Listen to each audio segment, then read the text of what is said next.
A 70-year-old male came with complaints of a sudden onset painless loss of vision on both the eyes just for one day, and his vision was very much reduced to only hand movements. He was an uncontrolled hypertensive and he has had a past history of stroke as well.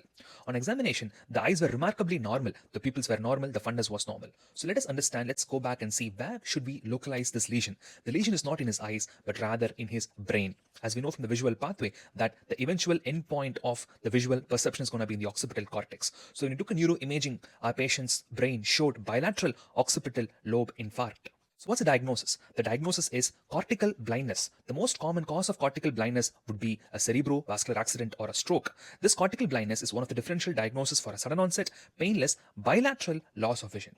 And some of these patients can deny the blindness, interestingly, what we call as Anton syndrome.